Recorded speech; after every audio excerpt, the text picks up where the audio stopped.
This anime is one that I've seen get some pretty high praise as a good isekai by those that hate isekai. It was something that I was very put off of watching for the longest time because when I hear that from people that don't regularly watch isekai, they're almost always objectively wrong. The executioner's way of life is something that I found myself disliking right off the bat. There's just so much wrong in its first episode alone, which makes it all the more sadder when you realize that this would actually be a good isekai if the protagonist was the summoned male character. The series has a really cool established magic system that we get introduced to for the summoned, but all that is tossed aside for the actual protagonist of the series, Minnow. And, even more disappointing, the series doesn't seem to be an isekai even when you take into account the mystery surrounding our protagonist's origin. I originally went into the series with low expectations, but I was hopeful that it would get better because I assumed maybe it just had a bad first episode. It disappointed me even further when I found out that that was just not the case. In fact, the future episodes that happened in the series somehow ended up making its first episode even worse in hindsight. You see, this series has the makings of something that could be legitimately amazing, but it doesn't take advantage of the things that it set up to the best of their ability. Probably the best example to give where you can see this is with its first episode where they killed off Mitsuki. There was clearly a lot of work in the writing when it came to him, as the series pretty concisely explains things without coming off as an info dump. For such a short-lived character, you managed to feel for this person, and he was even given this power that alludes to just how pure and good-natured he really was. If they followed his story, this series would have been so much better as the exploration of power corruption would have been more interesting in tandem with his power of nullification, especially considering the stuff that happens later in the season. Instead, what we get was Mitsuki being killed off unceremoniously by our protagonist, and she immediately tried to justify it. In other series, this kind of thing could have worked, but it just doesn't here because the things that we learn about this world in the first episode alone contradicts the justification of this action. We're told that the isekai people are ruining this world, but they've lived alongside them long enough to where their culture as a whole has melded to create something more unique. We're even told that the summoning rituals are outlawed and very rarely happen, and when they do, the isekai people are immediately killed whether they are a threat or not.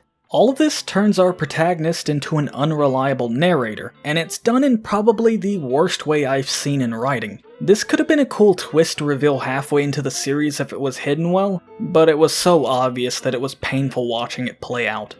When that twist is revealed to us halfway through the series, they even manage to half-ass it because Minnow doesn't even distrust the church she's a part of, which makes little sense given that she was betrayed by one of the people she trusted most there.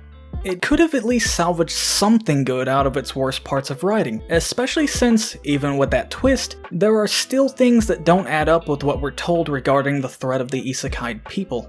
Everything that happened after the midway point of the series was honestly just boring. Episode 6 might have been bad, but it hit that threshold of being so bad that it was enjoyable.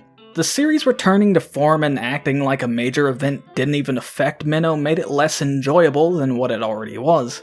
From that point onward, everything involving the church is very blatantly suspicious, so it just makes it tough to view the scenes where they want you to see this suspicion, as it makes you wary of another twist that would happen. Another thing adding to the boredom was that, for the first time in my life, I was able to predict pretty much everything that would happen fairly accurately because it fell into a pattern, despite the last arc of the anime being very different. By the time I finished the anime, I was just glad that I didn't have to watch it anymore. The largest flaw that this anime has comes through how I find it hard to like any of the main characters or recurring ones that are on the good side of things. Time and time again, especially as we get into the dealings involving the church, we're presented with the perspective of the supposed bad guys, but you can't really see them as bad guys. I know that the series has a line about the executioner being a villain to be facetious and try to justify what they do, but all humor aside, that's just exactly what they are. I understand that this is, to some degree, what the writing for this series is trying to go for through Minnow, but it just doesn't work when her character is really inconsistent in how she feels about the act of killing people. She has been an executioner of isekai people for a great deal of her life at this point, but she never once seemed to have this aversion of killing people until Akari came into the picture, which is partly why I feel Minnow is written this way. It comes off as really forced with how she's portrayed for the majority of the anime, especially within the final arc of it. This could have potentially been one of the best things about the series if it was executed better, but it just felt like the creator ran into a wall with the writing. What I find to be the most disappointing aspect of the Executioner's Way of Life is how there's a major flaw in how people deal with the isekai. We're told over and over that they're a threat because of their pure concept powers, but it is very explicitly said that they're only a threat if they keep using them.